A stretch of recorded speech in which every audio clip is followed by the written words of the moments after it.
He'll pull closer once you do this. If you're tired of wondering why your man isn't stepping up, why he isn't as devotional as he could be, why he's not making you feel special like a queen, or that you're not attracting high quality men into your life in general, you're tired of them pulling away, losing interest, or breaking up with you, wasting more years of your life, well, then we're going to help you with that today. And I'm Brody Boyd, and together with my wife, Antia, we've been helping thousands of successful women all over the world to have a loving, long-term, committed relationship with the man they want. So let's go ahead and dive in. And today I have my wife joining me to explain this powerful concept. Hello, everyone. Well, I'm so excited to be here because we are going to break down. I love this concept because we are actually going to help you to have a massive breakthrough today. And the concept is to the degree that you're willing to be wrong is directly correlated to your ability to attract high quality men. So I love this concept because what happens oftentimes is when a woman runs on an anxious attachment style is that she wants to be right. Why does she want to be right? Is because she needs to have certainty. She needs to be in control. She needs to project as much as possible. She needs to predict as much as possible because when she didn't do that, when she was a child with her parents, mom or dad, right? Oftentimes she was either dismissed or she was punished or she was belittled. So she had to make as many assumptions as she possibly could so that she's not being told, don't bother me. Now, because of the emotional unavailability from that particular parent, she then became Miss Independent, aka making sure she doesn't need anyone. Right? Well, how does she accomplish that? Well, by predicting as much as she can. However, when it comes to dating, nothing could be more devastating because you can only predict what your brain already knows, which is the past. So you're just projecting whatever limiting beliefs you have from your past into the present and even into the future. And so then you delete, you distort, and you generalize reality. And so then what oftentimes happens is that the woman says, I already know how this is going to end. I already know he's a cheater. I already know he's going to abandon me. I already know that he's going to leave me. And then guess what? It becomes a self-fulfilling prophecy. Now, how does this woman accomplish that? Well, she has delayed communication. She holds resentments and communicates them super late or not at all, right? She's passive aggressive. She has all those unmet needs that she doesn't communicate, so the man can't do anything about it. Or she communicates it when it's the most inconvenient, when a man is like super stressed or is maybe even sick. Then she decides, okay, now I'm going to use feminine communication. But the whole time she didn't. And then it's like, it's kind of disassociated, right? It's also kind of disconnected because instead of actually building rapport with her man who maybe doesn't feel well that day, now she's saying, but I have this need and I need this solved and you need to be there for me. Yeah, it's a very, very powerful concept. And the other aspect to this is when you're willing to be wrong with yourself, when you're willing to let go of your preconceived notions about who you are and about your old beliefs about men, about your love life, about your specific man that you're with, and about yourself, you're able to be born afresh, born anew, which is actually very biblical. You know, one of the most famous quotes we have from scripture is that pride goes before destruction and a haughty spirit before a fall. So this is where that famous phrase, pride comes before the fall, comes from. It's from Proverbs 16:18, which is you have to let go of being prideful with yourself first and foremost, where you say, no, I know I'm right. Men are this way. Relationships are this way. I am this way. And this is just how it is. It's actually a very prideful approach for you to believe you're not good enough, or for you to believe that there's no good men out there, or for you to believe that men aren't capable of loving you and cherishing you and committing to you. It's actually very prideful because you're holding on to this belief that you know better than God, that you have all the answers. And by allowing yourself to become humble, you can actually claim the gifts, the fruit that God has for you. You first have to admit it for yourself, to yourself. Another scripture states that you confess your sins to one another and pray for one another that you may be healed. So by confessing to yourself your mistakes, your old beliefs that you held on to that may not have been accurate, you allow yourself to start healing, to start becoming who you're meant to be, which is a fully embodied, high value, feminine woman. But you have to be willing to let go of the past first. You have to be willing to let go of those false notions. Do you have anything you want to mention on that, Snuggie?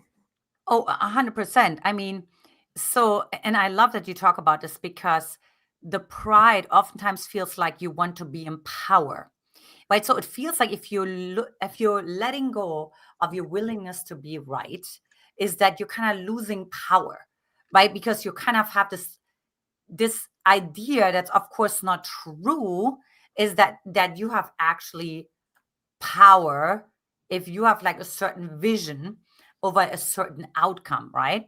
And so to give you an example, before I met Brody, I had to give up my right to be right because when I met Brody, he was nothing what I expected. So, in the past, I would have said, oh, he's like a workaholic. He works all the time. And so, like, my brain wants to be right, right? Because the brain wants to say, see, I was right. There you go. And why do I want that? Because while women don't want to look stupid or ignorant or powerless. So if I already knew the outcome, then I'm like, duh, I'm totally in control. I got this, right? I already saw this coming. So I look very competent and I will look very smart and I look very intelligent, right? And also, I don't feel that it's disappointed, right? So it's actually a protection mechanism because if I already predict the disappointment, then I'm not going to get attached to a beautiful hope because I'm already like, oh, you know what? Like I already have a plan B. I already know if in case this doesn't work out, no biggie, no biggie, right? And so I had to actually let go of my willingness to be right. I'm like, well, I don't know. I don't really know how this guy is going to show up. So I guess we'll see. Right. And so that was like one part of it was like actually being willing to date somebody different, to do something different. And I remember when I went on my first real date with Brody, I mean, we already had the conversation that day when we met, but I just felt like breathing, right? It was just like, it just felt like calm, like sort of like a calm lake. It was nothing I've ever experienced before. And so my brain was saying, wait, that feels more like that's not relationship because relationship to me was like attraction anxiety and being, attached and filled with hope and it never gets met and it's never reciprocated. And there's a lot of heat and there's a lot of fear, there's a lot of attachment. And none of that was the case with Brody. But then it also didn't make sense to just be friends because I was also attracted to him. It was just a different attraction. Now we, of course, call that curious chemistry. And again, I said, well, I'm, willing to be wrong, I guess. Right. So it kind of felt like a little bit, oh, I've got to do something different, right? I'm kind of on slippery ice here. It's something new.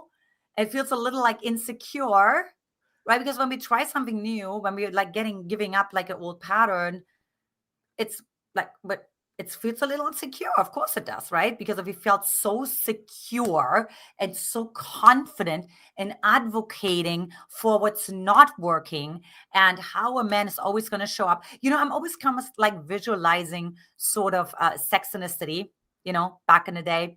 Like the four girlfriends sitting at the table, drinking their martinis, just saying, see, I already knew this.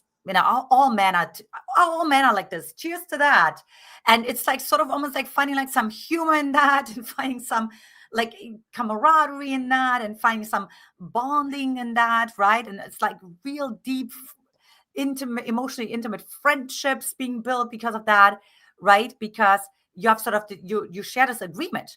But we were actually saying, and even in the Bible is saying, right, like get out, come out of agreement with those unconscious and destructive beliefs that are no longer serving you. Right. And I was like, I remember back in the day, my coach was telling me, Antia, I mean, what are you going to do? You have your back against the wall. Like nothing's but what you've been doing. That was in 2012, right? A year before I met Brody. Nothing what you've been doing has been working. So what are you going to do? Right.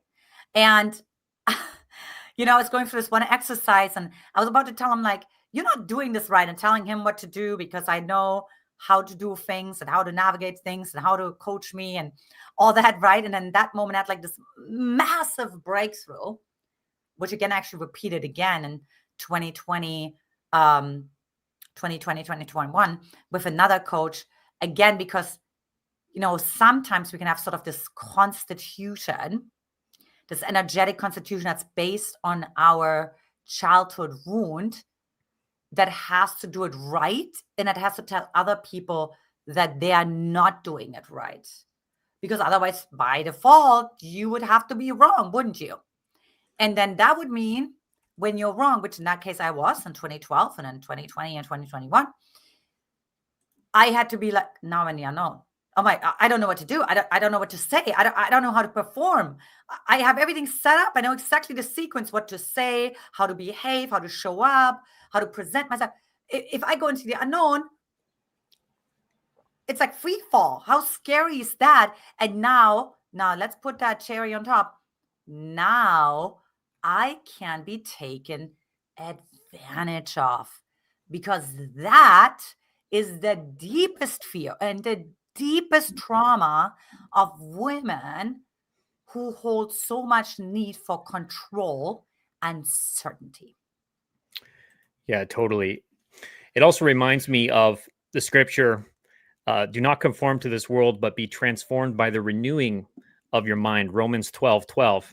And I have a personal experience of this because I've been going through my own spiritual path recently, where I realized that my brain, I think we as humans all go through this, where our brains get stuck and locked onto certain things, certain ways of being, especially our identities of seeing ourselves as a low value person, or as a high value person, or as an achiever, or as lazy, or a procrastinator, or an early bird, or a night owl, or an introvert, or an extrovert.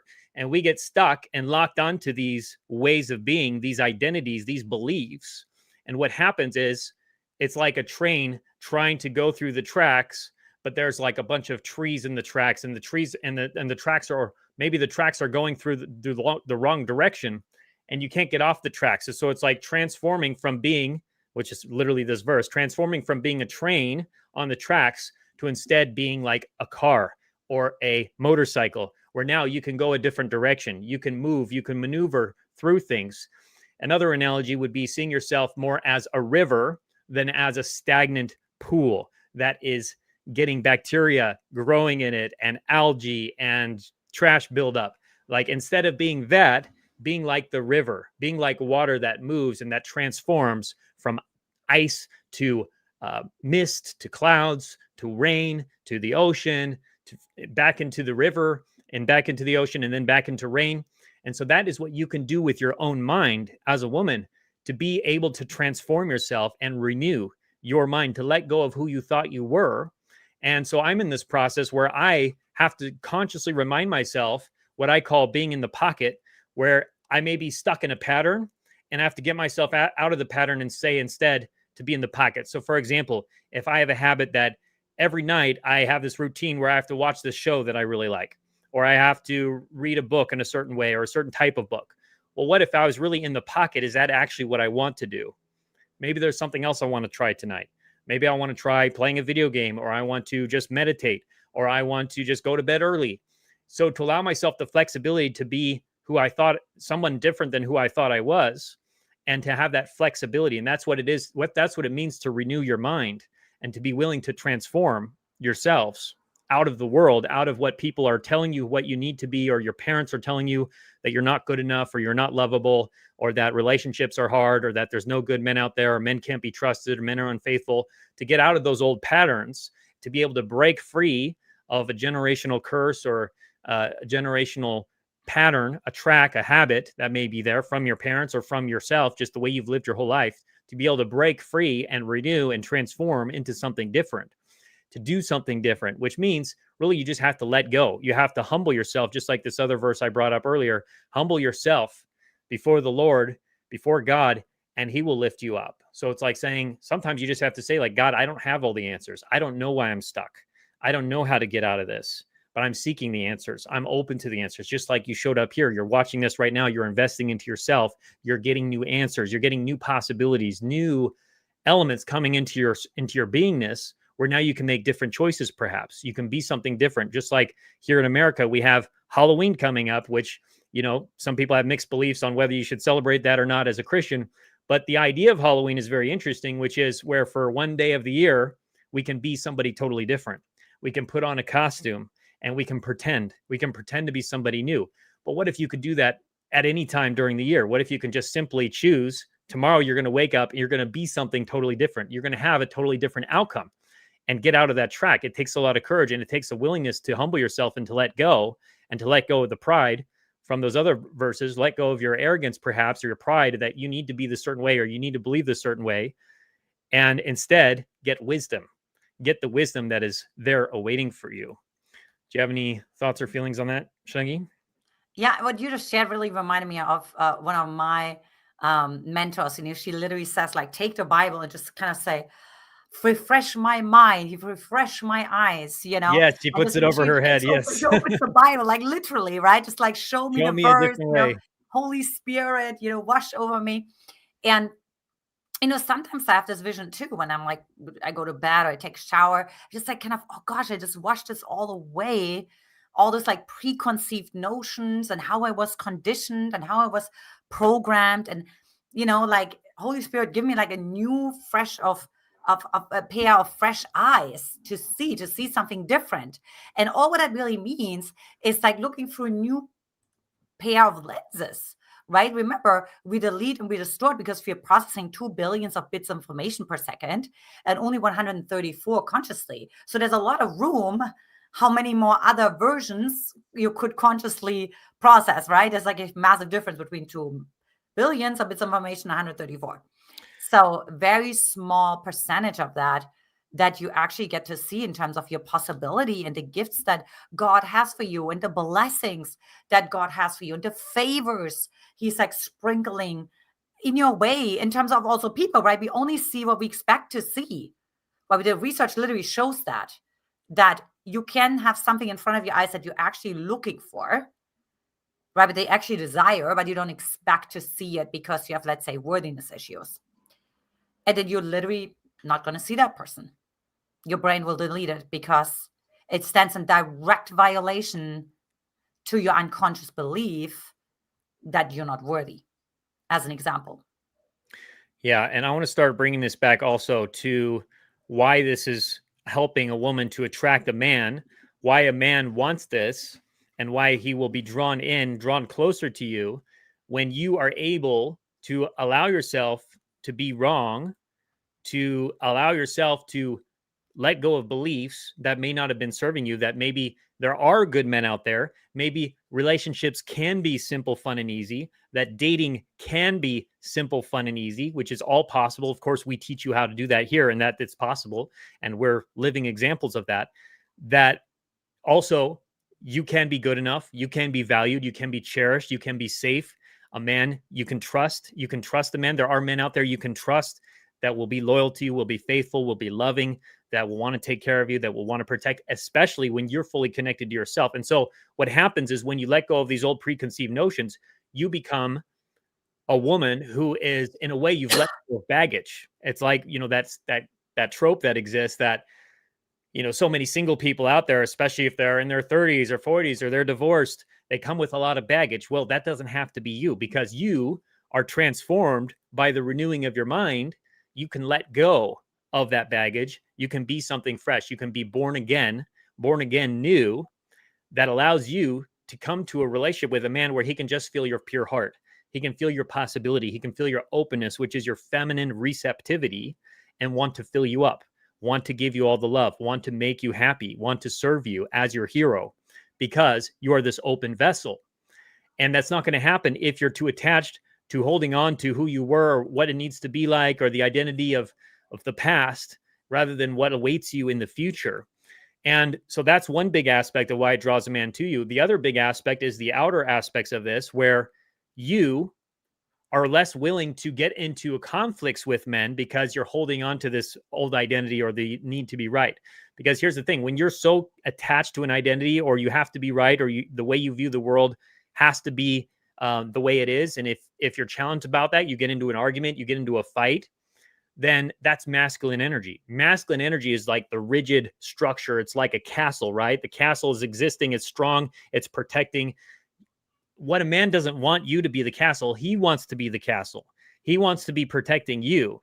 And the feminine is more like the interior of the castle. It is like the curtains, the warm fireplace, the delicious food and drink, the pleasures, the sensuality, the coziness.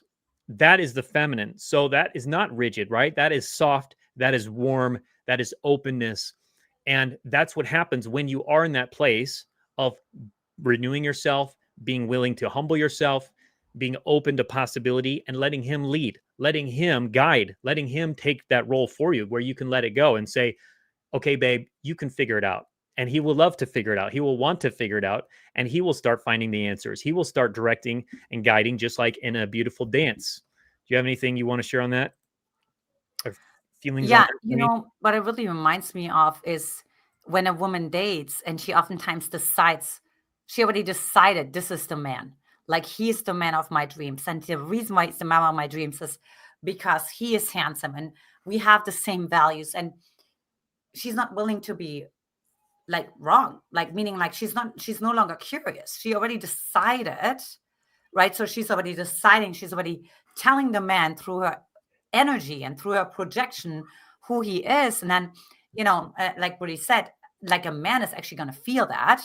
And man's like, wait a minute, I don't even know yet who you exactly are. Like, I'm kind of hoping that you are the person that I think you are, but I don't know yet. So, and now you don't give me space to figure that out, but instead you just keep like kind of bombarding me with your projections and your expectations and your anxiety, because you're projected to, you're attached to someone who you think I am. And the reason why you are attached to someone who you think I am is because you need to be right. You need to predict things as fast as possible. You need to be in control, which puts you into the masculine, right? And then if you're dealing with a masculine man, he's like, you're not telling me who I am, right? Like, I get to decide that. I get to choose that, who I am. You're not telling me who I am, right? And you should be wanting to explore, be curious, right? Because you don't know me. We have all these different energies inside of ourselves. We have all these different archetypes inside of ourselves. And so many times I was wrong with the assumptions that I made about Brody. And then the funny part was that it was actually on my behalf. It actually served me to be wrong, because I didn't know that, when Brody told me I'm the girl of his story, I thought, like, is he crazy or am I crazy? Because, if I run the paradigm that I'm right, then he must be crazy. Right. But if I'm letting go of that and I say, wait a minute, maybe I'm crazy and I'm wrong, and actually I'm getting my happy ending here, but I can't see it. I can't perceive it because it feels foreign. It feels almost like unsafe in a way, right? Not unsafe, but it feels like dysregulating to my nervous system, because my nervous system regulates through codependency and attachment that's not healthy and familiarity. Just because you feel safe with someone doesn't necessarily mean or familiar with someone. Of course, you may have heard that before. Doesn't mean that this is actually healthy pattern, that's actually the man that God has in mind for you. Yes, totally. And so now I want to start answering some questions that may have came up from this, from our lovely audience here today. Thanks for watching. We're excited that you tuned in. Go ahead and post your question below. We'll start answering some while we have some time. And so our first question is from Lynn, and she says, how do you let it all go? Do you want to start with that one, Snuggie? I know that's like my, yeah, I mean, part of it is the curiosity, and part of it is also breaking up with that part of you that needs to have all the answers. So I had to actually break up with my old self that was attached to a hope that the man is going to turn around, right? So how you let it go is literally breaking up with that part inside of you that has you attached to the wrong outcomes, has you believe that you're going to turn the man around, that you don't deserve a man who's like already healed, or that the messenger is the healer, which means the man who causes the pain in your nervous system and your wound and triggers that naturally is also the one who's able to heal it, which is absolutely not true. What I have seen over and over again is that you actually have to let that man go, because the man who is healing your heart is the one who's already healed.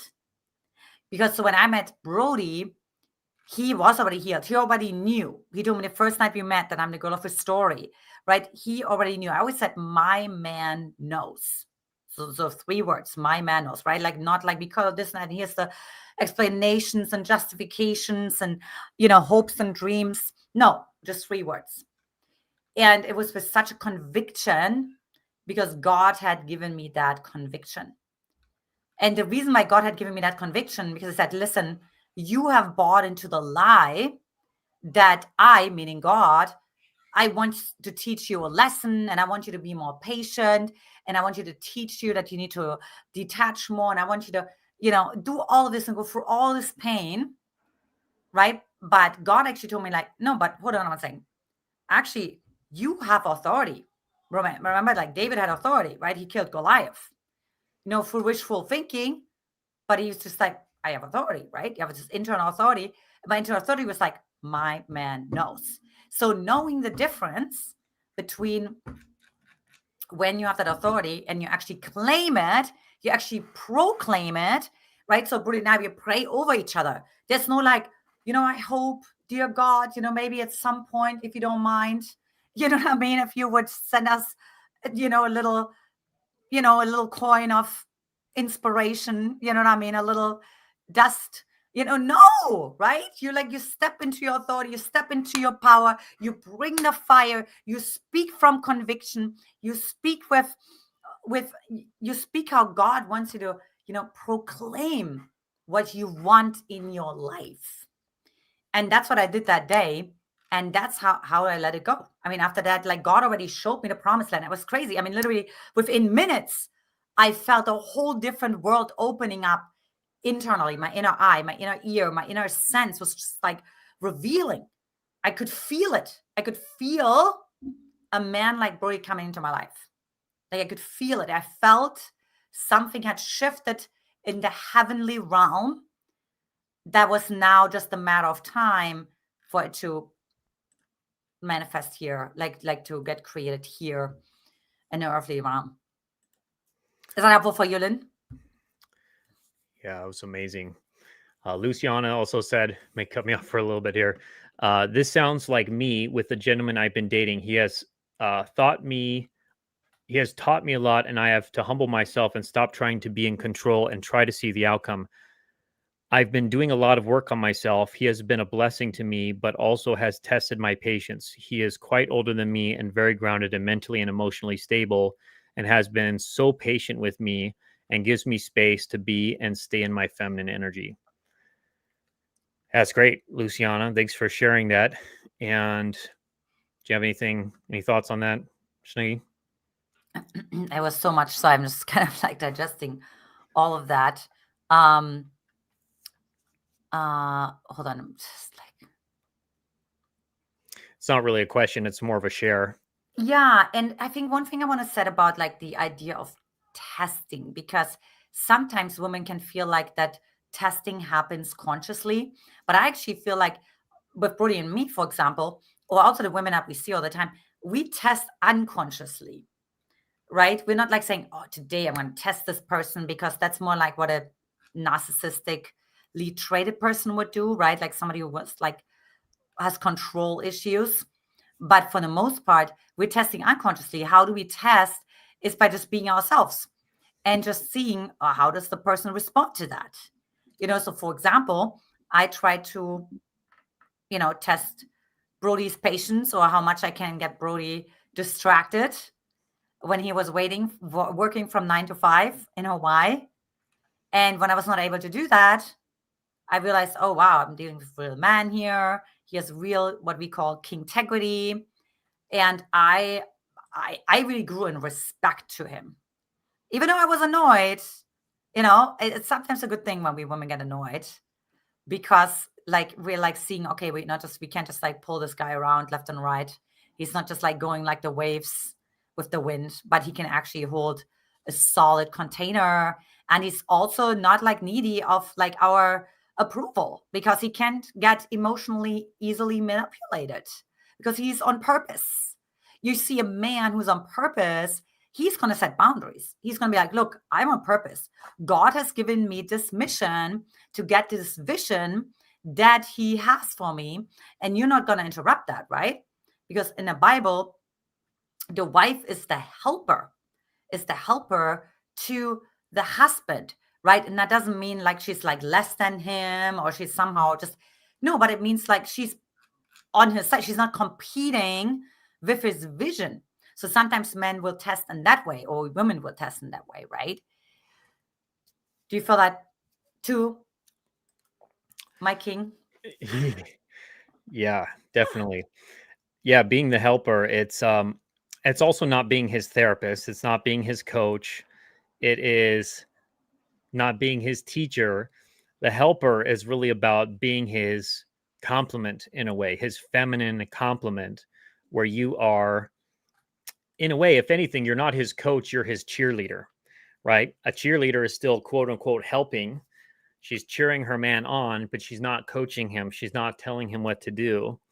And yeah, I love what you also shared with that, Luciana, that it will test your patience oftentimes. You will have to embrace being patient, just like that Corinthians scripture, love is patient, right? Love is patient, love is kind. And your patience is like a muscle that you can work. It's just like your feminine muscle. You might see it as a muscle sometimes. It's like, it's weird to call it your feminine muscle, but it's like stretching yourself into the ability to hold more, to receive more, which oftentimes means being like a container where you can have patience, you can be open to let your man initiate, to let him lead, to let him give to you without you having to step in and constantly fill the space with your leadership, or you trying to control him, or you trying to guide him, or you trying to give to him or mother him and try to make him happy and meet his needs. It's like, no, that's his job. It's his job from the masculine to take care of you. Like what Antia said, to be your king, to provide, to protect, and for you to receive and to appreciate him and to value him for that, and to share your feelings and to share your requests when they come up. That is the greatest gift, and really the only gift you need to give him. So is there anything else you wanted to mention on that topic, or anything else you wanted to share on that today? Well, one Shane? thing that my mentor back in the day said, mine, we're talking 2010 or so, is infinite patience causes immediate results. Now, where does infinite patience actually come from? Well, it actually comes from the fact that, so we always talk about the different energies that we have, that women have inside of themselves, that men have inside of themselves.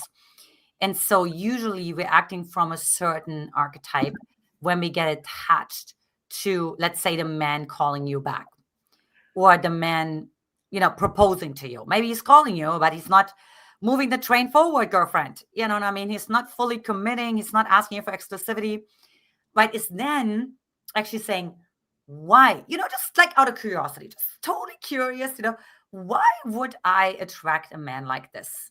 Right. So if I was sort of like a narrator perspective, And I would look at you, I look at the man, like, so why, just out of curiosity, why would this be happening? Why would God send a man like this into my life? It'd be like, oh, maybe it helps me to strengthen my relationship with God more. So maybe I haven't really fostered this muscle that I have, the relationship that I have with God, the archetype that's connected to like your spiritual gifts and your spiritual vision and your faith.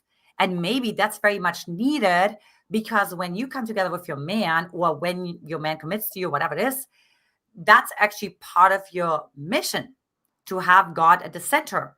That means you need to already independently have a really powerful and consistent relationship with God. That's like unapologetic, that's intimate, that's between you and God, right? Maybe that's what needs to be there, because that's what really helped me. And then all of a sudden, it's kind of funny, because I was patient for 10 years, nothing happened. And then I shifted, and I'm like, I'm going to focus on actually creating a relationship with God, like really authentically. I mean, Brody and I literally met at a spiritual discussion group. So it doesn't get any more like committed to God, right? And then like within 10 days of me devoting myself to that journey, I met Brody. 10 years, 10 days. In God, there's no time and space. It's just actually shifting a perspective, right? This is actually a miracle. It's the shift in perspective, the shift in focus. And now, of course, God could, quote unquote, surprise me. Because when we get attached, we can't get surprised, because we expect it every day, every day, every day, every day, every day. And if you think about it, if you had a friend or a child or anyone like that, and they're constantly expecting, right? They're constantly like, oh, mom, I know you're going to get me the ice cream today. Oh, mom, I know you're going to get me that doll today. Or God, I know you're going to get me that new iPhone today. Then you would be like, no, I don't feel inspired, right? But if like just like totally in that joy, doing something, maybe even doing something for you or not, right? But just like totally different. And then you're like, oh, today's the day. I'm so excited. I'm totally going to surprise them. They totally don't see it coming.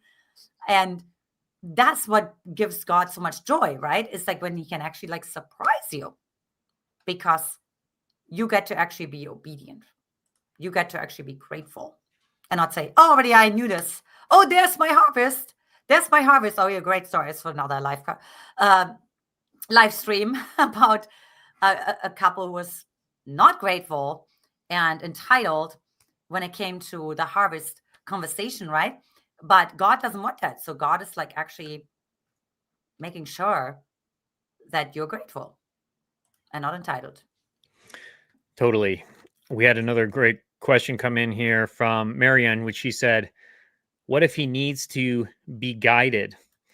Well, if he needs to be guided, Marianne, he needs to guide himself. That's ultimately how your man is going to be empowered in his masculine, is he has to find that capability. He has to find that navigation system that exists within him, which every man does. Because remember, every man has a masculine core deep inside. Every woman has a feminine core. God created them, male and female. The masculine core inside has a guidance system that guides a man towards his mission, which we talked about before. I put that on the screen, that submission means supporting his mission, which is your man has a mission inside. It's not your job to guide him into his mission and what to do in his mission. What you do is you can support him in his mission. Like we said, being the helper, being the cheerleader means supporting him to find that within himself, that kingly energy within himself, and for him to be inspired into that. So you don't guide him into that. What you do is you inspire him into that through your feminine energy. Because the law of polarity states feminine energy attracts masculine energy, opposite energies attract. So the more feminine you become, the more masculine energy you're going to attract within him and within men around you, that they're going to start stepping in more into their healthy leadership, to want to provide, to want to take care, to want to protect, to want to serve, etc. And so that's all you have to do. And that's all you should do, because as soon as you start trying to guide him in a certain direction or trying to change him, being his teacher or his therapist or his mommy, the more likely he's actually going to submit to you and fall more into his feminine energy, detach from his masculine energy, and become like a child. And that's where a lot of women get into places where they're coming to us because their man is not stepping up. He's not taking care of them. He's not committing. And he is like a child because they've become the mommy. They've created an unhealthy dynamic. Now, there is another aspect to this where when you're in your feminine, you will inspire him into his masculine. You will inspire masculine energy around you. There is a caveat, which is unless a man is broken. And there's a spectrum of brokenness. But if your man is deeply broken, meaning he has deep trauma, deep psychological issues, wounds from childhood that he just can't get over, addictions, narcissism, sociopath tendencies, abusive tendencies. Like if a man is deeply broken, which is about 10 to 15% of the population of men and women, and slightly higher for men, then he's not going to be able to do it no matter what you do. But if you use our Magnetic Feminine 90-day challenge, you're going to inspire him more and more into his healthy masculine. And then if he doesn't over that 90 days, which I would be surprised by because it's pretty rare that a man won't step into that healthy masculine, assuming you use what we teach you and you connect your authentic feminine core, then he's deeply broken. And you have to be willing to move on. You have to be willing to walk away rather than going into the mothering, therapist, coach, teacher energy, because that's only going to make him more depressed, make him feel more disrespected, pull away even more over time. And it's also going to make you unhappy. You're going to feel like you're carrying all the weight. You're not being taken care of. You're doing everything for him. He's doing not much for you. And you're going to waste time, waste years potentially on a man who's broken. And that's not good for you. That's not healthy for you. It's also not healthy for him. So you have to get out of that situation. And then there's a possibility that he will change on his own. Sometimes people don't tend to change until they really come to terms with what they stand to lose if they don't change. And once he actually realizes he could lose you over if that 90-day period ends and he hasn't changed, only then maybe he really takes it seriously and gets the help he needs to get on track and become a healthy man to take care of you and show you that devotion. But it's not your job, and you have to detach from that outcome. All you can do is commit to the process, showing up as the most feminine, high-value, queenly woman you can be, and let the cards fall where they may. But observe those cards and see exactly what he does. So hope that was helpful to you, Marion. We have another question here from MW. She said, guys in my life tell me my guy of interest is leading by giving me lots of green lights, but he's waiting for me to ask him out. Well, it's possible. It's possible. So that's a lot of interpretation, either from you or from your friends, that he's giving quote unquote green lights. You know, what does that mean? Does he smile at you? Is he friendly with you? That could just mean he's a friendly person. It could just mean he's an outgoing person. And no guy, no healthy masculine man is waiting for a woman to ask him out.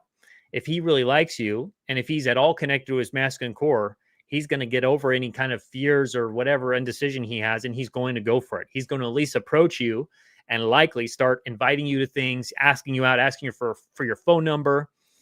And that's how you know a guy is actually serious. And again, if he can't get over that, if he can't get to himself to the point of actually initiating and asking you out, is that really a man you want to be with? Because if he can't do that, how a relationship starts is generally how it will continue. And if he can't do that in the very beginning, how's he supposed to lead you in the rest of the relationship? How's he supposed to initiate with anything? Oh, once he realizes that you like him too, and now all of a sudden he's like stepping into his masculine and he's providing and he's being your hero? Probably not. So it's likely a sign of either two things. Either he's in his feminine energy, he's not as connected to his masculine core, he's a potentially a broken man, number two. So it's actually three things. He's potentially a deeply broken man and he's not capable of it. Or number three, which is he's just not that into you. And he's not into you at least enough to actually take the next step. And so be very cautious of your interpretations of his interest or your friend's interpretations of his interest, when really the only thing that matters at the end of the day is his actions. And is he actually stepping up, or is he being the passive sissy boy that he may be potentially, or is he just not into you? That's the reality of it. So hope that helps. Do you have anything you want to share on that, Schnuggy?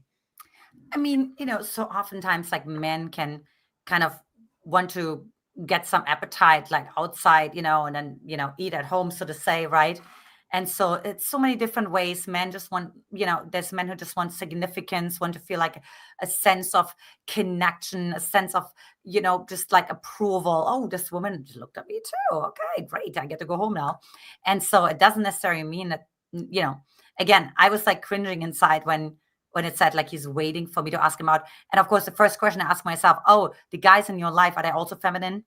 Because that means that your guys are actually projecting because they would want to be asked out, right? So it's like also saying, I have a hard time believing that guys who are masculine would tell you that a guy who's not asking you out is wanting you to ask the man out, right? Like they wouldn't encourage that, right? Because that would be like, you know what, like the right man is gonna ask you out, right?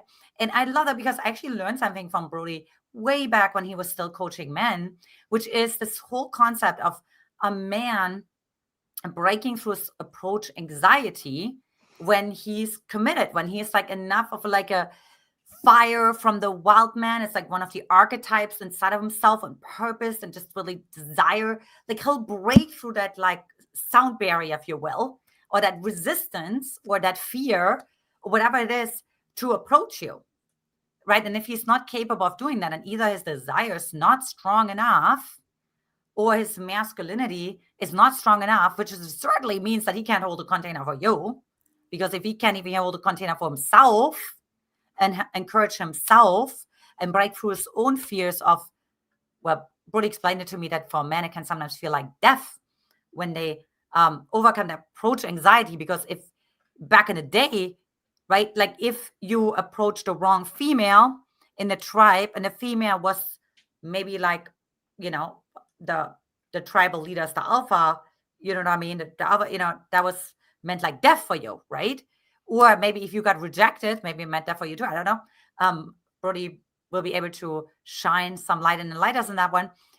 But I thought that was a really interesting concept because that convinced me even more that a man is very capable when he is connected to his wild man. And I highly, highly, highly encourage to only date men who are committed to their male, to their wild man, because those are like the ones who are grounded in their masculine. Yeah. The other thing I will say is you're wondering if you think he's giving you green lights and your friends are telling you they think he's giving you green lights to ask him out. But I would say, are you giving him green lights to ask you out? So don't worry so much about his green lights or red lights, because that's you taking the masculine role. Now you're like the man, you're the hunter looking for the prey to go, take your action and make it happen. It's like, no, you are the feminine. You are the signal. You are the stoplight. You are the source of the green light, the red light, or the yellow light. And so are you putting off green lights? If you're actually interested in this guy, are you making eye contact? Are you smiling at him? Are you, when he engages you in conversation, are you showing interest? You giving him your full attention? You're bringing out some feminine wiles, perhaps like playing with your hair or stroking yourself or, facing your body fully towards him. And yeah, and then it's his prerogative to ask out, and you got to trust that you're a high enough value woman that if a man is interested, he will ask you out. You have to believe that. That's what we talked about in this whole video of renewing your mind and starting to let go of your need to be right, of whether or not men have to do the approach, or, it's a modern day and time, we have to wait. We have to take action ourselves. I'm an independent boss babe. I don't need to wait around and wait for a man to approach me. Well, if you have that mindset, then that's going to become your reality, that you will have to approach, because no man's going to want to approach you because you're putting off masculine energy. So if you want a man to approach you and to take that initiative, you have to embrace your feminine core, bring it out through magnetic feminine polarity, magnetic feminine communication that will teach you. And then a man will start approaching you. And then all you have to do is put out that signal. You just put out that openness. You're like the flower opening up to the honeybees. You're like the flame to the moths, the sun to the planets. And he will be attracted. He will be drawn to you. The topic of our video, how to pull a man to you. You will pull him to you when you are that way. So hope that's helpful and makes sense. And let's see here. So the next is Julianne. Yeah, we also had a comment from Instagram. She said, I'm just going to see what this one is because I can't really read it here. She said, I am living in a silent divorce relationship and he has female friend and they are very close. I don't know what I should do about it. A silent divorce. I don't know exactly what that means. You're divorced and you're not communicating. That's what I would imagine that means. And so what I would ask you is if you're already divorced and you're not communicating with him, then why do you care if he has a female friend or not? And it's not even someone he's dating, it's a female friend. So I assume you're wanting to get back together with him, likely, but there's a lot of assumptions here because I don't have all the information, but that's what I'm guessing. And if that's the case, then what we really need to work on with you, likely, is letting go, forgiving yourself, forgiving him, and being willing to set some boundaries with yourself and move on, move forward. And that's going to be the best way also to attract him back to you if that's what you want. Is you have to stop caring about that. You have to stop caring whether or not he has a female friend or if he's dating somebody else, because he doesn't owe you anything. You guys are divorced. It's over. It's done. But there is always a possibility of reconciliation, but you can't hold on to hope for that because that's just going to keep you stuck in the past. What you have to focus on is yourself now in the present, which is what feminine energy is all about. What are you doing now? You're investing in yourself now here, which is amazing. You're learning, you're getting the self-care improved. You're connecting more to your feminine core. You're learning powerful principles, magnetic feminine polarity, magnetic feminine communication that will transform your life and transform your relationship.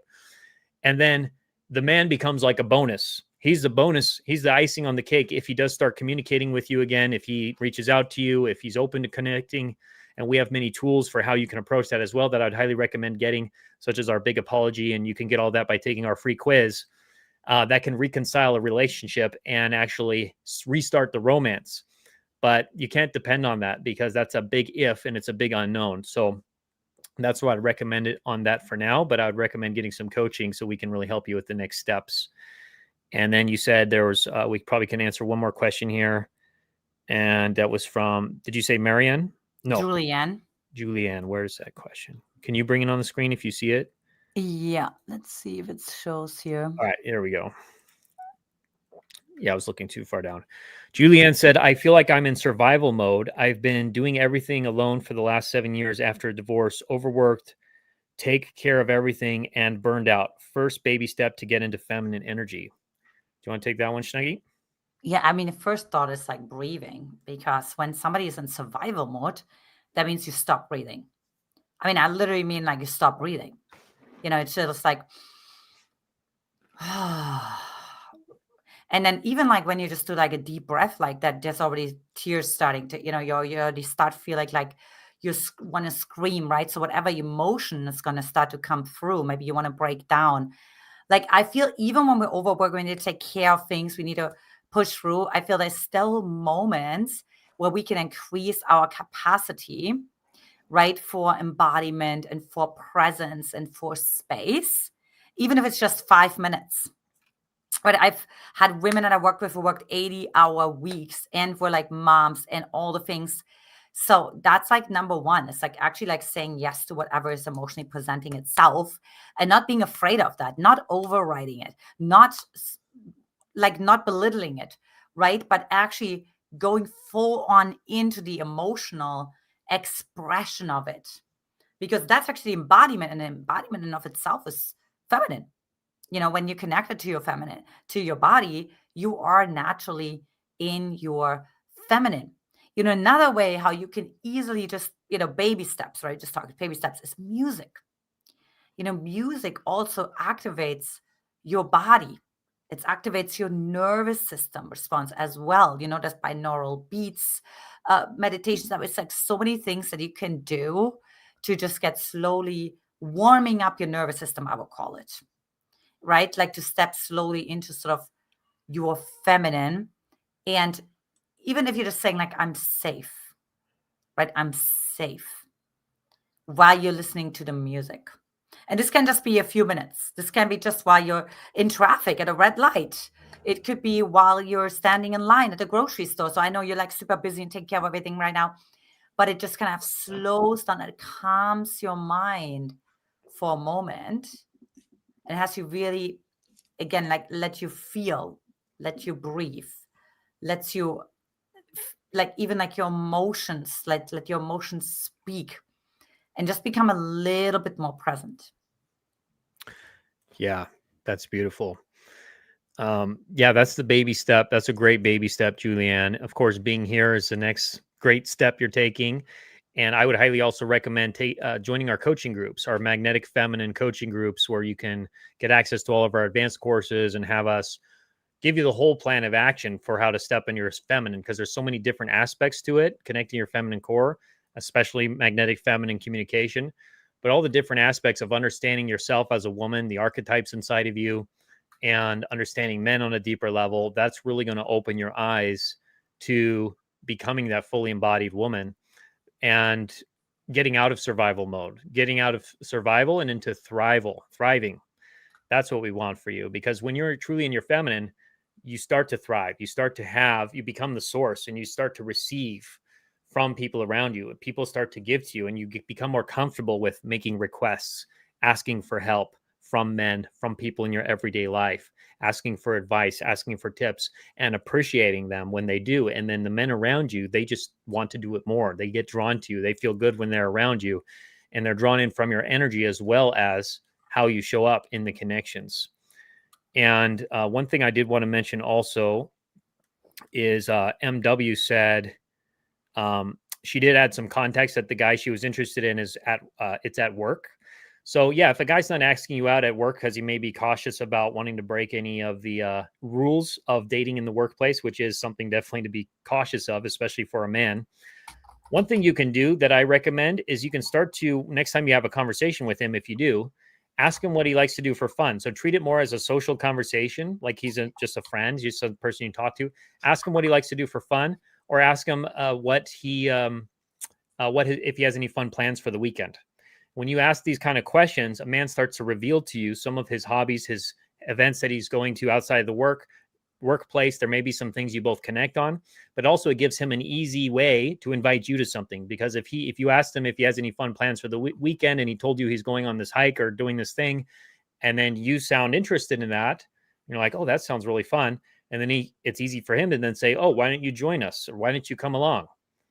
And then there's your invite. You made it easy for him as a social context, so he doesn't have to feel like it's a fully romantic context. That's one bridge you can build to make it even easier for him to take that next step. So we got to get going today, but hope this was helpful. Again, if you want to take this to the next level and really get the advanced strategies, magnetic feminine polarity, magnetic feminine communication, to get a loving, long-term committed relationship with a man you desire, a high-quality man, the man you want, then I'd highly recommend taking our free Magnetize Your Man quiz by clicking the link in the description or the comments below this video or in our bio. You can get that, or go to our website, magnetizeyourman.com, to get that now. And you also get our customized, personalized strategies, recommendation, and coaching for you based on that, and get you into the support that you need so that you don't have to do it all your own. You don't have to be, like Julianne was saying, stuck in your masculine for 7 years and being the independent boss babe and not getting the support you need, because that's what feminine energy is all about. It's investing in yourself. It's letting support come in. So much love. Take care. And we look forward to talking to you again very soon. Bye-bye.